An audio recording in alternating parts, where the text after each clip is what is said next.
Hello everyone, my name is Rebecca, and in this week's video, I'm drawing whatever the heck I want. It is time for us to once again revisit one of my favorite series on this channel, the series where I draw whatever I feel like drawing. There's no theme or challenges I have to stick to, I just do whatever I feel like doing. So let's jump into it. This first drawing was inspired by something really random.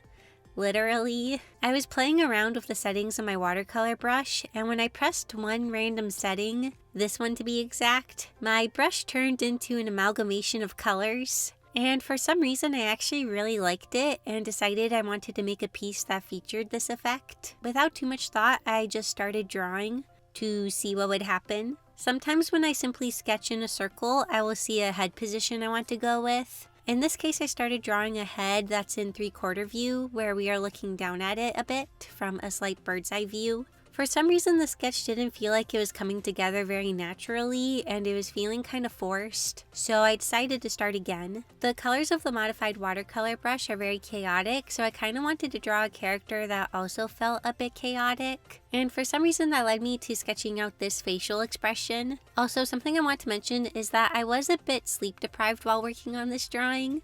I had woken up a handful of hours earlier than usual, but I couldn't fall back to sleep even though I was really tired. But don't worry, I took a nap after working on this picture, but I feel like my sleep deprivation was slightly coming through with this picture.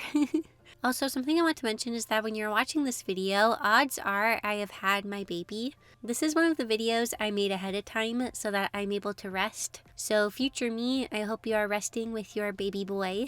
As I'm recording this audio, it is early January. I wanted to let you know this because if for some reason my art seems like it's gone back in quality, or if something doesn't make sense, it's because this video was technically made a few months ago, but I hope you still enjoy the video. Now I'm on to the cleanup sketch that will be doubling as my finished line work for the piece. Because I am going for a chaotic feel, I was okay with using bolder lines that are also a bit more messy. My plan is to fill in the sweater and most of the hair in with black, and I'll use the watercolor brush to accent different areas. You may have noticed that before I had sketched my sketch on a wider canvas, and then once I had my idea in place, I cropped the canvas to better fit the sketch. This is something I often do for pieces that are more casual. I like to have more room than I need so that I don't feel cramped by the edges of the canvas. I can also better figure out placement for some details. In this case, it was the hand. I was able to figure out how I wanted it to be connecting to the body, but if I had started with it with how we're seeing it now, that would have been hard to do if I wasn't able to draw outside the canvas. Now, I don't always use this cropping method or this method of making the canvas fit my sketch, because sometimes I want my canvas to be a specific size, especially if I plan to make the art into prints. In cases where I want to keep a specific canvas size, I just zoom into my canvas and draw my sketch really small, and then resize it to fit the canvas. If I'm working traditionally, sometimes to crop my piece, I just use my paper cutter and cut my paper to a better size for the picture. Or sometimes I do this just to make the edges of my piece more clean. I once heard of this program that has unlimited canvas space or something, and I've always wondered how that one works. I don't remember the name of it, or if it's still a thing. I saw it years ago at this point, but it sounded really interesting. Also, I really enjoyed drawing the character's facial expression for this picture. Sometimes it almost feels easier to draw chaotic or more crazy faces, because they don't have to be super symmetrical or perfectly lined up. It feels like you can get away a bit with things being a little bit off, and that freedom is kind of fun. Plus, it's a nice change of pace since I usually draw more neutral or smiley type of faces. Now that the line work is done, I can start adding the colors. I select the under part of the hair and filled in that area with color. Next was the eyes. I went over the eyes a handful of times. For the most part, I did want the colors to be really random, but I did want them to be laid out in a pleasant way, and I wanted the right eye to complement the left one. I didn't really like how the outline felt around the colors for the hair, so I decided to erase it, and I liked that better. I wanted the character to pop a bit more, so I added some gray to the background and also added some gray to the face for shading. I kept going back and forth on how much shading I wanted to add, but I decided to add just a little bit for some more depth. Next, I thought it would be fun to add some colorful highlights to the hair. At first, I tried to just draw a highlight across the hair with the brush, but that felt like it didn't fit the look I was going for. So I drew in a highlight shape with white and erased the white until it was the shape I wanted. I erased into it to make it kind of match the flow of the hair. I then selected the white areas and went over it with the brush. And I liked this a lot more than just using the brush itself. Lastly was adding the finishing details, mostly adding some extra details to the eyes as well as fiddling around with the background. It is kind of interesting filming a video that I know won't be going up for a few months because I'm not sure what to talk about when it comes to topics that aren't just about the art. Like, I'll usually talk about my personal life a bit, or maybe talk about some games I'm playing, but by the time this video goes up, all of that will be outdated info. So yeah, I'm not totally sure what to talk about when I'm not talking about the art. But I'll try to think of topics that will hopefully still be relevant. For one last detail, I remembered I had these glitch brushes, and I thought it'd be cool to use one of them to add an effect around the edge of the character. And I am really happy I added this. I feel like it was a nice finishing detail. So yeah, here's my piece that was inspired by me accidentally making a very colorful watercolor brush. It was a random in the moment kind of piece, but I feel like this is what made it fun, and I feel like the result is neat and different from my usual. Next up, I wanted to draw in my sketchbook because I had this unfinished spread that I had started and I really wanted to finish it. On this page, I used a combo of mint pink and brown and kind of just drew random things that came to mind. Because of this drawing, I wanted to draw a ballerina with these same colors on the second page. So I went to Google and found this reference. I really liked the skirt in this one. For my sketch, I'm going to use the mint color since it's very light. I could have done my sketch with the brown pencil, but sometimes I like the looseness of sketching with marker. I start out by placing lines where I want the top of the head and bottom of the feet to go. This always helps me make sure I don't go off the page. Next, I add a line in the middle of these lines to give me a rough idea of where the torso should be. I'm drawing an oval shape for the head, and I try to draw it at a size that is about 1/4 of this area. A lot of times I do 1/3, but for this drawing, I wanted to give the character longer proportions. So in total, she'll be maybe roughly 8 heads tall, but I do kind of end up drawing her head a little on the small side. But it's okay. Right now, I'm mostly trying to get an idea of the flow of the pose and roughly where I want things to go. You can see me using my hand to measure out how long the arms should roughly be. I use the length of the torso as a guide since the arms are often as long as the torso from shoulder to wrist. I do apologize if things are a bit hard to see and I do go out of frame sometimes, but hopefully you can still see most of the process. Something else I like about using a light marker for my sketch is that it is pretty much permanent. With traditional sketches such as these ones, sometimes I like to sketch with more permanent supplies because it forces me to be more decisive. Sometimes when I do studies with pencil, I can get really caught up in trying to get everything just right, and I'll erase things over and over. Whereas with the marker, I have to kind of take things as they are. However, thankfully, since the color is so light, I can kind of adjust things with my sketch once I go into the more detailed phase. Speaking of details, I'm going to start refining things more now with my brown erasable color pencil. A lot of people ask what pencils I use, and I use the Arteza erasable color pencils, but I do also like the Prismacolor Kohl erase pencils. I had switched to the Arteza ones when there were rumors that Prismacolor was going to discontinue their Kohl erase line, but thankfully they never really seem to do that and they're still available. Sometimes I think about going back to them, but I still have a lot of these Arteza ones in good condition, so I'm going to wait until I kind of go through these ones. Some people feel like erasable color pencils are kind of a gimmick since all color pencils are erasable to an extent. However, I find erasable ones to be, well, more erasable.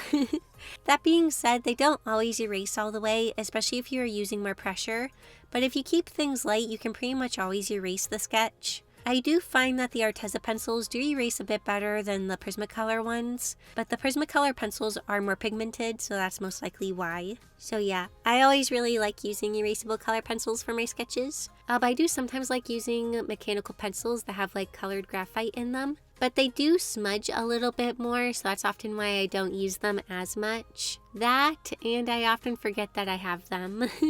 Drawing this pose alongside with the ballet outfits did bring back memories of my time in dance classes. I took ballet, tap, and jazz for many years. I do always wish I would have left dance on better terms. I quit dance when I was 15, but it wasn't so much that I lost interest in it. It's more because my self-confidence was so low. I felt ugly. All the other girls were really close to each other because they were on the competition team.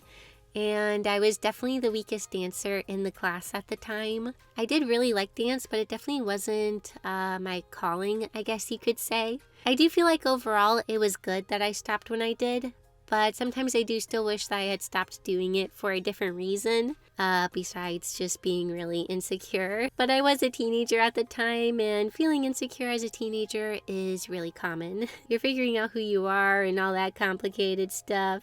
So yeah. I don't really miss being a teenager, although being an adult does have its own complications. Oh, but I did always love the costumes in dance, especially when we got to wear big puffy tutus. But the costumes could be very itchy sometimes, especially if they're like really sparkly. So they were uncomfortable, but like they were really pretty.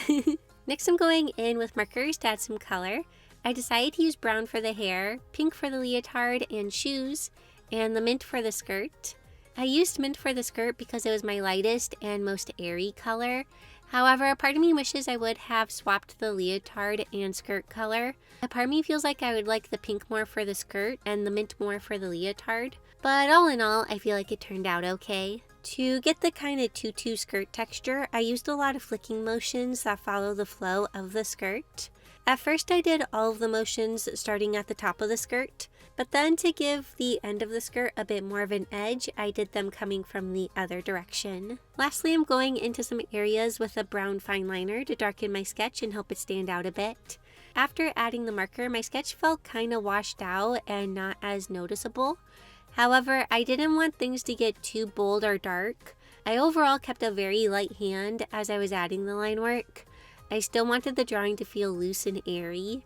I was barely touching my pen to the page for a lot of the lines, and I didn't outline everything. I am glad I finally decided to finish the spread. I know this is a drawing whatever the heck I want video, but a part of me really didn't want to draw the second page. It's mostly because I knew I wanted to draw a ballerina, but at the same time it sounded a bit intimidating since dance poses can be tricky. Plus, on these days when I was filming, I kept being really tired and I was having some discomfort related to the baby, so my drive to draw complicated things was kinda low. But once I got started, I really enjoyed myself. Sometimes the hardest part is just getting started. And so here's the finished sketchbook spread. It took a few weeks to finish, but it is done now. Yay!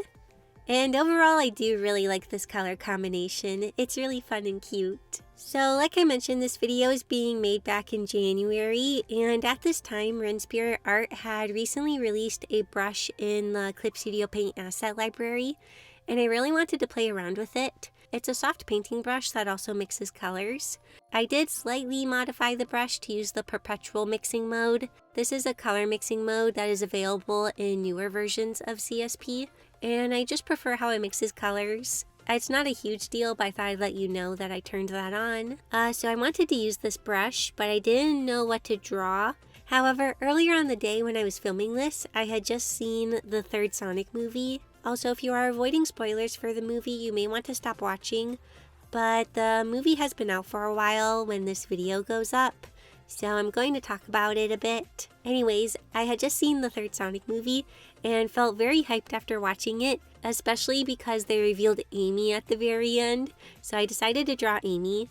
I thought about drawing movie Amy, but at this time it is very hard to find good quality pictures of her movie appearance, so I just drew Amy's more usual look. I have drawn Sonic characters before, but it's definitely not my forte, so I'm keeping this drawing very simple, especially since its purpose is to mostly play around with Rin's brush. When they revealed Amy, I was so excited.